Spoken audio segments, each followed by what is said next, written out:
السلام علیکم ناظرین، میں ہوں آپ کی میزبان سائرہ سید۔ ناظرین، جیسے کہ آپ کو پتہ ہے کہ ربیع الاول آ گیا ہے، اس کا ماہ مبارک آ گیا ہے، اور اس کی فضیلت یہی ہے جیسے کہ آپ نے پہلے پروگرام میں بھی جانی کہ نبی کریم صلی اللہ علیہ وسلم کی ولادت باسعادت ہوئی۔ آج کی نشست میں ہم اسکالر عائشہ شبیر صاحبہ سے ڈسکس کریں گے کہ رسول پاک صلی اللہ علیہ وسلم کو تمام جہانوں کے لیے رحمت العالمین بنا کر بھیجا گیا۔ تو السلام علیکم۔ وعلیکم السلام ورحمۃ اللہ۔ سب سے پہلے تو عائشہ صاحبہ میں آپ سے جاننا چاہوں گی کہ رسول صلی اللہ علیہ وسلم کو رحمت العالمین بنا کر بھیجا گیا، اس کا مطلب آپ ذرا واضح کیجیے۔ بسم اللہ الرحمن الرحیم۔ اللہ رب العزت نے قرآن حکیم میں ارشاد فرمایا وما ارسلناک الا رحمۃ للعالمین، کہ ہم نے آپ صلی اللہ علیہ وآلہ وسلم کو تمام جہانوں کے لیے رحمت بنا کر بھیجا۔ بے شک۔ اور رحمت ایسی چیز ہے جس میں یہ کہہ لیں کہ اللہ رب العزت کے ساتھ قربت، اللہ رب العزت کے ساتھ محبت اور اللہ رب العزت کی رضا کا حقدار ہونا، یعنی کہ ایسا وہ نعمت رحمت کی صورت میں کہ جس کے ذریعے سے اللہ رب العزت کی محبت آپ کو میسر آتی ہے۔ سبحان اللہ۔ تو اللہ رب العزت نے اپنی محبت کے لیے نبی کریم صلی اللہ علیہ وسلم کو سراپا رحمت بنا کر بھیجا، اور صرف رحمت ان لوگوں کے لیے نہیں بنایا کہ جو کہیں کہ لا الہ الا اللہ محمد الرسول اللہ، کہ جو ہم مسلمان ہیں کہ شاید صرف ہمارے لیے آئیں، پوری کائنات کے لیے، پوری انسانیت کے لیے، اور اس میں ساری جتنی مخلوقات ہیں، چرند ہیں، پرند ہیں، حیوانات ہیں، نباتات ہیں، جتنی بھی مخلوقات ہیں، ان سب کے لیے آقا کریم صلی اللہ علیہ وسلم رحمت بن کر آئے۔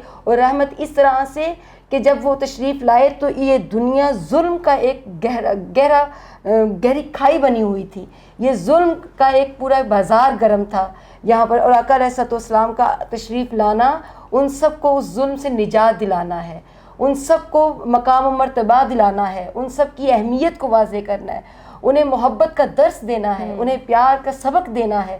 حضور علیہ السلام کے آنے کے ساتھ ہی انسانیت کے ساتھ انسانیت سیکھی گئی، یعنی کہ انسانیت سے دور تھے لوگ۔ آپ دیکھ رہے کتنا ظلم ہوتا تھا، خواتین کو جو ہے وہ زندہ درگور کر دیا جاتا تھا، جانوروں پر ظلم ہوتا تھا، بربریت کا بول بالا تھا، بالکل بے انصافی نا انصافی تھی۔ آپ دیکھتے تھے قتل و غارت کا بازار گرم تھا، بے حیائی فحاشی کا بازار گرم تھا۔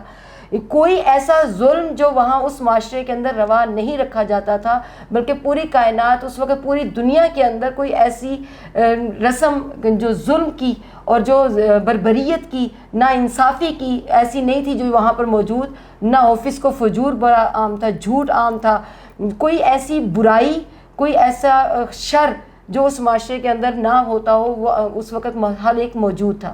آقا علیہ السلام کی آمد کے ساتھ ہی رحمت کا ایک ایسا دروازہ کھل گیا کہ ہر ایک کے لیے بہار آ گئی۔ ربیع الاول کا مطلب بھی یہی ہے، بہار، پہلی بہار، پہلی خوبصورت بہار۔ تو یہ مہینہ اصل میں بہار لے کر آیا ان سب کے لیے جو اس وقت جو ہے وہ خزاں کے موسم میں رہ رہے تھے، وہ جو پت جھڑ کے موسم میں رہ رہے تھے، وہ جو ظلم کے موسم میں رہ رہے تھے۔ آقا علیہ السلام کا آنا ایک ٹھنڈی ہوا کا جھونکا تھا، آقا علیہ السلام کا آنا باد نسیم ٹھہرا، آقا علیہ السلام کا آنا روشنیوں اور نور کا ذریعہ ٹھہرا۔ تو آپ کا آنا ان کے لیے رحمت کا ذریعہ بن گیا، اور وہ رحمت اللہ کی رحمت ہے جو حضور علیہ السلام کے ذریعے سے، آقا علیہ السلام کی ذات اقدس کے ذریعے سے ان سب پر وارد ہو گئی، ان سب پر نازل ہو گئی۔ ہر ایک کے ساتھ ایک جیسے ٹھنڈی سانس لینا، ایک سکھ کے سانس لینا، وہ ان سب مظلوموں نے لے لی جن کے اوپر ظلم ہو رہے تھے۔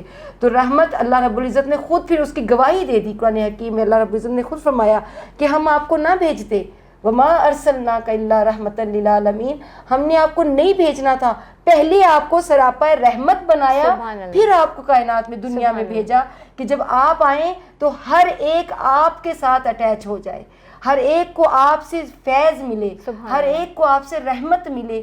ہر رشتہ، ہر فرد معاشرے کا جو جس بھی ڈیوٹی پر تھا، جو جس بھی حیثیت کے ساتھ تھا، اس فرد کو اللہ رب العزت نے اپنے محبوب صلی اللہ علیہ وسلم کے ذریعے سے رحمت عطا کر دی۔ اور آپ دیکھتے ہیں کہ آقا علیہ السلام کا تشریف لانا کتنی زیادہ برائیوں کے خاتمے کا باعث بنا، شر کے خاتمے کا باعث بنا۔ آقا علیہ السلام کا آنا اللہ رب العزت کے ساتھ لوگوں کے تعلق کے مضبوطی کا باعث بنا. وہ جو شرک کی دنیا میں رہ رہے تھے, بتوں کی پوجا کرتے تھے, انسانیت کے مقام سے گرے ہوئے تھے, آقا علیہ السلام کا تشریف لانا, آپ نے انہیں بتایا, آپ کی رحمت نے انہیں بتایا کہ کیا انسانیت کا مقام و مرتبہ کیا ہے, انسان کیا حیثیت رکھتا ہے. ان کے اللہ رب العزت نے انسان کو اپنا نائب بنا کر بھیجا ہے. اس نائب کی حیثیت اللہ رب العزت کے محبوب صلی اللہ علیہ وسلم نے انسانوں کو اس سے آگاہ کیا. تو یہ آپ کا رحمت بن کر آنا پوری کائنات کے لیے نور کا باعث, بھلائی کا باعث, نیکی کا باعث اور جو ہے وہ خیر کا باعث بنا. اور آپ کا آنا, تشریف لانا ہی تھا کہ پوری انسانیت کو اللہ رب العزت نے ایسے مقام و مرتبے سے نواز دیا کہ پھر رہتی دنیا تک مثال بن گیا. ہر کوئی آقا علیہ السلام کی آمد کی مثالیں دیتا ہے. جس سال آقا علیہ السلام تشریف لائے, اللہ رب العزت نے آپ کی رحمت کے ذریعے سے اس سال پوری دنیا کو بیٹے عطا کر دیے. کہ اللہ رب العزت نے احسان فرمایا نا, ہم نے پچھلے پروگرام میں بھی یہ بات کی تھی کہ اللہ تعالیٰ نے فرمایا کہ لقد من اللہ علی المؤمنین اذ بعث فیہم رسولا. اللہ نے مومنوں پر احسان فرمایا اپنے محبوب صلی اللہ علیہ وسلم کو ہمارے درمیان بھیج کر, ہم جیسا بنا کر بھیج کر, تاکہ وہ ہمارے درمیان رہ کر ہماری طرح نظر آتے ہوئے ہمیں بہترین زندگی کا اسوہ دے سکیں, ہمیں اسوہ حسنہ دے سکیں, ہمیں بہترین طریقہ زندگی دے سکتے ہیں, ضابطۂ حیات دے سکیں. تو آقا علیہ السلام کی سیرت پاک ہمارے لیے بہترین نمونہ ہے. وہ کیوں ہے؟ کیونکہ آپ کی ذات سراپا رحمت ہے, سراپا محبت ہے, سراپا پیار ہے, رواداری ہے, محبت ہے, عشق ہے. یعنی کہ آقا علیہ السلام کی ذات اقدس ہمارے لیے ایسا نمونہ کمال ہے کہ جس کے ذریعے سے ہم اپنی زندگی کو بہترین گزار سکتے ہیں. اور وہ بہترین زندگی گزارنے کا ایک جو بنیادی جو ایک ایلیمنٹ ہے وہ رحمت ہے. ہمارے ہاں آج معاشرے میں بڑی کمی ہے اس چیز کی کہ ہم رحمت للعالمین کے امتی ہوتے ہوئے ہماری طبیعتوں میں سختی ہے, ہمارے پاس شکاوت ہے, شقی القلب ہو گئے ہیں, ہماری نرمی نہیں ہے. جب انسان کے اندر نرمی آتی ہے, طبیعتوں میں نرمی آتی ہے, مزاج میں رحیمی آتی ہے, رحمت کا عنصر جب غالب ہوتا ہے, تو پھر آپ کے جو ارد گرد لوگ رہ رہے ہوتے ہیں وہ آپ کے ساتھ کمفرٹیبل ہو جاتے ہیں. اور معاشرے کے اندر سے جو سختی ہے وہ آپ کی نرمی میں بدلتی ہے. تو آپ لوگوں کے حقوق و فرائض میں آپ دیکھتے ہیں کیسے توازن آتا ہے, پھر آپ حقوق ادا کرتے ہیں, ان کے ساتھ آپ کا تعلق, آپ کے تعلقات بہتر ہوتے ہیں. ابھی ہم معاشرے میں دیکھتے ہیں ہمارے رشتوں کے درمیان میں, ہمارے ہر ایک طبقے میں جتنے طبقے ہیں آپ دیکھیں طبقات میں ہم لوگوں کے ساتھ ہمارا ریلیشن شپ کیسا ہے. ہمارا ریلیشن شپ بہت زیادہ مفاد پرستی کا, ایسی ہے, خود غرضی کا, ایسی ہے, اس طرح کا ہے. لیکن آقا علیہ السلام کی رحمت ہمیں ایثار و قربانی سکھاتی ہے, بے شک ہمیں دوسروں کے لیے جینا سکھاتی ہے. آقا علیہ السلام کی رحمت ہمیں دوسروں کا درد سکھاتی ہے, ان کے ساتھ محبت کرنا سکھاتی ہے. اور اگر ہم آقا علیہ السلام سے محبت کا اظہار تو کریں اور ان سے محبت کا دعویٰ بھی کریں, عید میلاد النبی پر ہم ان کے وہ خوشیوں کا اظہار بھی کریں, مگر آپ کی سیرت طیبہ کو اپنی زندگیوں میں شامل نہ کریں تو یہ ہماری کوئی محبت نہیں ہے. محبت کا تقاضا یہ ہے کہ جس سے محبت کی جائے اس کو فالو کیا جائے. بالکل ہم دیکھیں دنیا میں بھی جب کسی سے محبت کرتے ہیں نا تو اس محبوب کو چاہتے ہیں کہ ہم اس کے لیے ایسا بن کے دکھائیں جیسے وہ ہمیں دیکھنا چاہتا ہے, جسے وہ دیکھ کر خوش ہوتا ہے. تو اللہ تعالیٰ نے ایک کلیہ بتا دیا قرآن پاک میں کہ ما آتاکم الرسول فخذوہ وما نہاکم عنہ فانتہوا. جو تمہیں اللہ کا رسول دیتا ہے وہ لے لو اور جس سے روکتا ہے اس سے رک جاؤ. یہ رحمت کا ایک پورا کمال ہے, نقطہ کمال ہے کہ رحمت یہ ہے کہ آقا علیہ السلام نے جو کمال زندگی, جو کمال بندگی گزاری, جس کو اللہ رب العزت نے اپنی محبوبیت کا نام دے دیا اور فرمایا کہ یہ میرا محبوب ہے. ان کنتم تحبون اللہ فاتبعونی یحببکم اللہ. اللہ چاہتا ہے کہ اگر تم اللہ سے محبت کرنا چاہتے ہو تو میرے محبوب سے محبت کرو, اور جو کوئی میرے محبوب سے محبت کرتا ہے اللہ تعالیٰ اس سے محبت کرتا ہے. تو جو ذریعہ محبت الہی ہیں آقا علیہ السلام کی ذات اقدس, اور ذریعہ رضا الہی ہیں, اور ذریعہ قرب الہی ہیں, معرفت الہی ہیں, ان کے ساتھ اگر ہمارا تعلق مضبوط ہے تو ہمیں ان کی سیرت طیبہ کو اپنی زندگیوں میں نافذ کرنا ہوگا, ہمیں ان اپنی زندگیوں میں شامل کرنا ہوگا. اگر ہم سیرت طیبہ کو شامل کرتے ہیں تو ہمارے اخلاق جو ہے وہ بہترین ہوتے ہیں, ہمارا علم اچھا ہوتا ہے، علم نافع بنتا ہے، ہمارے اعمال صالح بنتے ہیں، ہمارے اخلاق حسنہ بنتے ہیں، ہم لوگوں کے ساتھ اچھے ریلیشن میں آ جاتے ہیں، ہمارے تعلقات اچھے ہو جاتے ہیں، لوگ ہمارے ساتھ کمفرٹیبل فیل کرتے ہیں۔ اگر معاشرے کے اندر سے ہم برائیوں کا خاتمہ کرنا چاہتے ہیں، دوریوں کو ختم کرنا چاہتے ہیں، نفرتوں کو ختم کرنا چاہتے ہیں، عداوتوں کو ختم کرنا چاہتے ہیں، حسد، کینہ اور بغض کی بیماریوں سے بچنا چاہتے ہیں، تو رحمت للعالمین کی رحمت کے سائے میں رہتے ہوئے ہمیں ان کی سیرت پاک پر عمل کرنا ہوگا۔ بے شک، اور یہ ضروری ہے ہمارے لیے۔ اچھا عائشہ صاحبہ مجھے بتائے گا، ہم سیرت رسول صلی اللہ علیہ وسلم سے کیسے رہنمائی حاصل کر سکتے ہیں؟ سب سے پہلے سارے آپ نے بڑا اہم سوال کیا ہے، اور یہ ہمارے آج کے جو معاشرے کے اندر ہم جس طرح کی زندگی گزار رہے ہیں، ہمارے لیے یہ سوال بہت اہمیت کا حامل ہے۔ صرف ہمارے لیے نہیں، ہمارے معاشرے کی آنے والی تمام نسلوں کے لیے بھی۔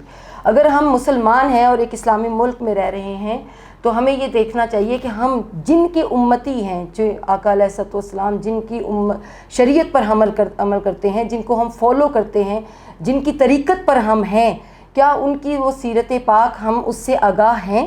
کیا ہماری پاس، دیکھیں ہم کتنی اچھی ڈگریز لے لیتے ہیں، لیکن جب آپ سے کوئی سوال کیا جاتا ہے نا کہ آپ اپنے آقا و مولا حضرت محمد صلی اللہ علیہ وسلم جن کے آپ امتی ہیں، ان کے بارے میں آپ کیا جانتے ہیں، ان کی زندگی کے بارے میں کیا جانتے ہیں، وہ بہت مختصر سے وہ سوال جو ہم نے اسلامیات میں پڑھے ہوں گے شاید وہی یاد، وہ بھی کم ہی ہوتا ہے کہ وہ ہمیں یاد رہ جائیں۔ مشکل سے ہی ہوتا ہے کہ ہمیں کچھ ان کا نام، یا ان کی جو بچوں نے سوال پڑھے ہوتے ہیں کہ آپ کا نام بتا دیں، آپ کی والدہ کا نام، آپ کے والد کا نام، آپ کے دادا کا نام، ایسے جنرل کوسچنز کے طور پر ہم اس کو لیتے ہیں۔ مگر اگر چاہتے ہیں کہ ہماری زندگیوں میں تبدیلی آ جائے اور ہماری زندگیاں آقا علیہ الصلوۃ والسلام کے اسوہ کے مطابق گزریں، تو کیسے ممکن ہے کہ آپ اسوہ کو جانتے ہی نہیں ہیں، بالکل آپ سیرت کو پڑھتے ہی نہیں ہیں، آپ سیرت سے آپ کی آگاہی ہی نہیں ہے، تو آپ کیسے اس پر عمل کر سکتے ہیں؟ ایسے ہی ہے، جو چیز آپ کے علم میں نہیں ہے اس پر عمل کیسے ہو سکتا ہے؟ اور جس پر آپ عمل نہیں کرتے وہ آپ کی زندگیوں میں نظر نہیں آتی۔ تو سیرت مبارکہ سے رہنمائی لینے کے لیے سب سے پہلا جو سٹیپ ہے، میں آپ کے پروگرام کے توسط سے تمام ناظرین کو بھی یہ بتانا چاہوں گی، اور ان تمام لوگوں کو جو آقا علیہ الصلوۃ والسلام کی حیات طیبہ کو جاننا چاہتے ہیں، پڑھنا چاہتے ہیں، سننا چاہتے ہیں، انہیں یہ بتاؤں کہ سب سے پہلا قدم جو ہے وہ ہے آقا علیہ الصلوۃ والسلام کی سیرت طیبہ سے آپ کی آگاہی، کہ آپ زندگی کو کیسے بسر کر کے گئے، آپ نے اپنی زندگی میں کیا ایسے قوانین ہمیں دیے کہ جن پر ہم عمل کر کر اپنی زندگیوں کو بہترین بنا سکتے ہیں، ہم دنیا اور آخرت میں کامیاب ہو سکتے ہیں، ہم اپنی زندگیوں میں بیلنس لے کر آ سکتے ہیں، اور وہ کمپلیٹ کوڈ آف لائف جو ہے وہ ہمارے آقا علیہ الصلوۃ والسلام کی حیات طیبہ ہے۔ تو ان کو سب سے پہلے ہمیں ان سے اویئر ہونے کی ضرورت ہے، پھر ہم اس پر رہنمائی لے سکتے ہیں۔ اسی لیے تو ابھی میں کہہ رہی تھی نا کہ اللہ تعالیٰ نے بھی تو یہی فرمایا ہے نا کہ ما آتاکم الرسول فخذوہ وما نہاکم عنہ فانتہوا، کہ تم یہ دیکھو تمہاری آقا علیہ الصلوۃ والسلام کی زندگی میں وہ ہمیں کس چیز کا حکم دیتے ہیں، وہ ہمیں کہتے ہیں آپ نے جھوٹ نہیں بولنا، سچ بولو۔ تو ہم اپنی زندگیوں میں کتنا جھوٹ بولتے ہیں اور کتنا سچ بولتے ہیں ہم سب کو پتہ ہے۔ اس پروگرام کے ذریعے سے ہمیں اپنے آپ کو بھی دیکھنا ہے نا، ہم یہ دیکھیں کہ یہ ایک ہمارا احتساب بھی ہے، ہمارا یہ خود احتسابی ہے، ہمیں کسی نے آ کے نہیں پوچھنا، ہم سے کسی نے آ کے سوال نہیں کرنا، یہ ہمیں اپنے سوال اپنے لیے خود کرنے ہیں کہ اگر ہمارے جن سے ہم محبت کرتے ہیں، جو ہمارے لیے وجہ بقائے ایمان ہیں، جو ہمارے لیے ایمان ہے، جو ہمارا ایمان ہے، ہم اپنے ایمان کی کس لیول پر رکھتے ہیں، وہ کس درجے پر ہے، یہ آج ہمیں خود پہچاننا ہے۔ آقا علیہ الصلوۃ والسلام نے ہمیں حکم دیا ہے کہ آپ جو ہے وہ حقوق و فرائض کا خیال رکھیں، ہم کتنا رکھتے ہیں؟ خطبہ حجت الوداع پر پورا کمپلیٹ آپ کو حقوق و فرائض کا ایک پورا لسٹ فراہم کر دی گئی، ہم اس پر کتنا عمل کرتے ہیں؟ ہمیں کہا گیا کہ ہم دھوکہ نہ دیں، کیا ہم دھوکے سے بچتے ہیں؟ ہمیں کہا گیا کہ چوری نہ کریں، رشوت نہ لیں۔ میں اب پاکستانی معاشرے کی طرف آپ دیکھتے جائیں کہ ہم رشوت کو بالکل ایک آسان سے نام سے جو ہے نا وہ چائے پانی کے نام سے بالکل لیتے ہیں، اور ہم کتنا دور ہوتے ہیں سیرت سے۔ یہ دیکھیں کہ ہم رشوت نہ لیں، سفارش نہ کریں، غلط کام نہ کریں، چوری نہ کریں، جھوٹ نہ بولیں، کہ حسد و بغض نہ رکھیں، دغا نہ دیں، کینہ نہ رکھیں، وہ جو ہے آپ جو کرتے ہیں ذخیرہ اندوزی کرتے ہیں وہ نہ کریں، کرپشن جس کو آپ کرپشن کا نام دیتے ہیں وہ نہ کریں۔ تو کیا یہ جتنے احکامات ما آتاکم الرسول، جو تمہیں اللہ کا رسول کہتا ہے کرو، کیا ہم وہ کرتے ہیں؟ یہ سیرت پاک ہے نا، ہم اپنی سیرت طیبہ کو پڑھیں آقا علیہ الصلوۃ والسلام کی، صرف رٹا لگانے کے لیے یا پیپر دینے کے لیے نہ پڑھیں کہ اسلامیات کا پیپر آنا ہے اور اس کو لکھ لیں۔ آپ یہ دیکھیں ہماری زندگیوں میں کس طرح نافذ ہو سکتی ہے.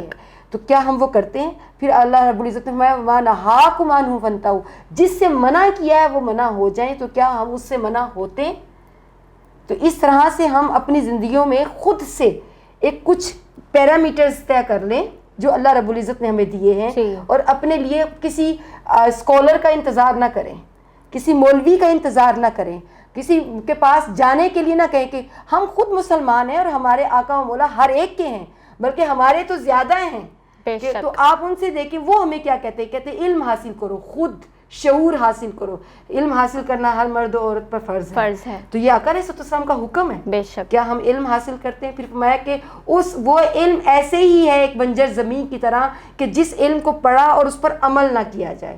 تو ہر ایک جو جگہ پر آپ کو رہنمائی ملتی ہے سیرت پاک سے، تو خود سے دیکھیں، پیرامیٹرز طے کریں کہ یہ وہ چیزیں ہیں جو میرے اور آپ کے آقا علیہ السلام کو پسند ہیں، ان کو آپ اپنی زندگیوں میں نافذ کر لیں. اور یہ وہ پیرامیٹرز ہیں جو آپ کو ناپسند ہیں، ان کے لیے آپ آقا علیہ السلام کو پسند ہے کہ ہم اللہ کی بارگاہ میں اس کی خشیت میں روئیں. بالکل. آپ روئیں. پھر آپ نے دیکھا ہے کہ آپ بچوں سے پیار کرتے ہیں، پھر آپ بچوں سے پیار کریں. یعنی کہ جو عمل آپ نے آقا علیہ السلام نے کیا، پسند کیا، اس کو اپنی زندگیوں میں نافذ کر لیں. اگر نافذ نہیں کر سکتے تو کم از کم کوشش کر لیں، عمل کرنے کی کوشش کر لینا. یہ بھی ایک بڑی نعمت ہے. یہ بھی اللہ رب العزت کی طرف سے بہت بڑی توفیقات میں سے ہے کہ اگر آپ کو یہ توفیق مل جائے کہ آپ ایفرٹ کریں کہ میں اپنی زندگیوں کو ایسے بدلوں کہ جیسے ہمارے آقا علیہ السلام ہم سے چاہتے تھے کہ ہم ایسا بنیں. اور میں آخر میں اس کو یوں کہوں گی کہ اللہ رب العزت کے محبوب صلی اللہ علیہ وآلہ وسلم نے جو ہمیں صحابہ کرام کے ذریعے سے جو ہمارے لیے ایک کوڈ آف لائف بنایا، جو ایک پیرامیٹرز دیے نا، وہ اللہ تعالیٰ نے قرآن پاک میں بتا دیے. فرمایا کہ بسم اللہ الرحمن الرحیم، محمد الرسول اللہ والذین معه اشداء علی الکفار رحماء بینہم تراہم رکعا سجدا یبتغون فضلا من اللہ رضوانا. کہ محمد رسول اللہ صلی اللہ علیہ وسلم جو اللہ کے رسول ہیں، جو ان کے ساتھی ہوتے ہیں. اب ان کے ساتھی کون ہیں؟ جو ان سے رہنمائی لے رہے ہیں. ان کے ساتھی کون ہیں؟ جو ان سے محبت کا اظہار کر رہے ہیں. ان کے ساتھی کون ہیں؟ جو ان کے ساتھ رہتے ہیں، ان کی معیت، ان کی سنگت میں رہتے ہیں. وہ کیسے ہوتے ہیں؟ وہ ایسے ہوتے ہیں والذین معه اشداء علی الکفار، وہ کافروں کے لیے تو سخت ہیں، جو اللہ کے احکامات پر عمل نہیں کرتے ان کے لیے تو وہ سختی کا رکھتے ہیں، لیکن رحماء بینہم آپس میں بڑے رحیم ہیں. صحیح، آپس میں ان کے تعلقات بڑے اچھے ہیں، ایک دوسرے کے دکھ سکھ میں شامل ہونے والے ہیں. اگر آپ کو کوئی تکلیف ہوتی ہے تو وہ جو آقا علیہ السلام سے محبت کرنے والے ہیں، آنسو ان کی آنکھ سے نکلنا چاہیے. ہم ایک جسم کی مانند ہے کہ اگر کسی ایک عضو کو تکلیف ہو تو پورا جسم جو ہے ہمارا درد میں مبتلا ہونا چاہیے. ہم امت مسلمہ ایک ایسی ہونی چاہیے، یہ ہمارے اندر اتحاد اور ینگانگت ایسی ہونی چاہیے. یہ آقا علیہ السلام کے ساتھی تو پھر ایسے ہیں. پھر اب ہمیں دیکھ لیں کہ ہم ان کے ساتھیوں میں ہیں یا نہیں ہیں. قرآن کہتا ہے الذین معه اشداء علی الکفار رحماء بینہم، آپس میں بڑے رحیم ہیں، محبت کرنے والے. تراہم رکعا، کیوں محبت کرنے والے ہیں؟ کیونکہ آپ جب ان کو دیکھتے ہیں وہ اللہ کے حضور جھکے ہوئے ہوتے ہیں. سبحان اللہ. وہ اللہ کے حضور اللہ کی رضا کو تلاش کرتے رہتے ہیں. یبتغون فضلا من اللہ ورضوانا، اللہ کی رضا اور اس کا فضل تلاش کرتے ہیں لوگوں کی مخلوق خدا کی خدمت کر کے. سبحان اللہ. مخلوق خدا کی خدمت کرنا یہ آقا علیہ السلام کی سیرت طیبہ کا بہت خوبصورت پہلو ہے. اگر ہم مخلوق خدا کی خدمت کر لیں تو اللہ کا فضل اور اس کے رضوان کے ہم حقدار ہو جاتے ہیں. تو یہ سیرت طیبہ ہے جس سے ہمیں رہنمائی لینے کے یہ پورے جو میں آپ کو بتا سکی، کیونکہ یہ تو ایک ایسا ٹاپک ہے جس پر آپ جتنی بات کریں کم ہے، مگر وقت کی قلت کی باعث میں جو آپ کو بتا سکی، جو اللہ رب العزت نے توفیق دی، اس کے ذریعے سے ہم سیرت طیبہ کے رہنمائی لینے کے قابل ہو سکتے ہیں. جی عائشہ صاحبہ، بھی آپ نے کہا کہ ہمیں شعور ہی نہیں ہے سیرت طیبہ کا، ٹھیک ہے، تو مجھے بتائیں جو ینگسٹرز ہیں جو موبائل سے ہٹ کے بھی اس طرف آنا چاہتے ہیں، تو وہ ان کے لیے آپ کیا ریکمینڈ کرتی ہیں کہ انہیں کیسے حضور کی سیرت کا پتہ چلے، کیسے علم ہو سکتا ہے ان کو؟ سارے یہ جو نئی نسل کو آقا علیہ السلام کی سیرت طیبہ سے آگاہی اور وہ کیا ایسی چیزیں ہوں جس سے ان کا انٹرسٹ ڈیولپ ہو کہ وہ آقا علیہ السلام کو پڑھنا چاہیں، ان کو سمجھنا چاہیں، ان کے بارے میں جاننا چاہیں. تو سب سے پہلا جو ہوتا ہے نا، کہتے ہیں کہ پہلی درسگاہ ہوتی ہے وہ ماں کی گود ہوتی ہے. تو سب سے پہلے تو آپ نے دیکھا کہ بہت سارے ایسے کامیاب لوگ جو دنیا اور آخرت میں کامیاب ٹھہرے ہیں، ان کی ماؤں نے ان کی بڑی اچھی تربیت کی ہے، ان کو دیا ہے. میں اس پہ ایک تھوڑا ایڈ کروں گی کہ میں ابھی پچھلے دنوں کچھ ایک تحریر پڑھ رہی تھی، تو اس میں ایک انہوں نے کہا کسی ٹیچر نے اپنے اسٹوڈنٹ سے پوچھا کہ آپ کیا بننا چاہتے ہیں. تو کسی نے کہا کہ میں ڈاکٹر بننا چاہتا ہوں، کسی نے کہا میں انجینئر، کوئی آئی ٹی کی فیلڈ میں جانا چاہ رہا ہے، کچھ کرنا چاہ رہا ہے. ایک بچے نے ان سے کہا کہ میں صحابی رسول بننا چاہتا ہوں. واہ سبحان اللہ. کہ اتنی، میں جب یہ تحریر پڑھ رہی تھی تو مجھے خود پہ بھی بہت شرمندگی ہے کہ میں بھی ایک ماں ہوں، لیکن وہ کیسی ماں ہوگی کہ جس نے اس بچے کے لیے دل میں اتنا شوق پیدا کر دیا کہ وہ انہوں نے کہا آپ کیوں صحابی بننا چاہتے ہیں؟ انہوں نے کہا میں صحابی اس لیے بننا چاہتا ہوں کیونکہ صحابی نبی پاک صلی اللہ علیہ وسلم کے ساتھ رہتے تھے، ان کو دیکھتے تھے، تو میں ان کو دیکھنا چاہتا ہوں، ان کے ساتھ رہنا چاہتا ہوں، اس لیے میں صحابی رسول بننا چاہتا ہوں. سبحان اللہ. تو سب سے پہلی جو درسگاہ ہے وہ ماں کی گود ہے. مائیں آج کی اپنی ذمہ داریوں کو نبھائیں. وہ ماں بھی تو ہے جو سیرت طیبہ میں آپ پڑھتے ہیں کہ جو غزوہ احد میں جس کا بیٹا بھی شہید ہوتا ہے، جس کا شوہر بھی شہید ہوتا ہے، باپ بھی شہید ہوتا ہے، وہ اپنے سارے رشتوں کو کھونے کے بعد بھی کہتی ہے کہ آقا علیہ السلام کی خیریت بتاؤ. سبحان اللہ. مجھے بتاؤ کہ میرے اور آپ کے آقا کیسے ہیں، وہ خیریت سے ہیں. تو جو مائیں اس وقت یہ رول کردار، وہ خواتین جو یہ رول کردار پلے کر رہی تھیں، یہ کردار ادا کر رہی تھیں، وہ ان کے بیٹے، ان کے باپ، ان کے بھائی، ان کے شوہر اگر وہ شہید ہو کر بھی اپنے تعلق کو آقا علیہ السلام کے ساتھ اتنا مضبوط کیے ہوئے ہیں، تو کیا آج ہم اپنا یہ فریضہ سر انجام دے رہے ہیں کہ ہم اپنی نسل کو، اپنے بچوں کو آقا علیہ السلام کے ساتھ اتنا مضبوط کر رہے ہیں؟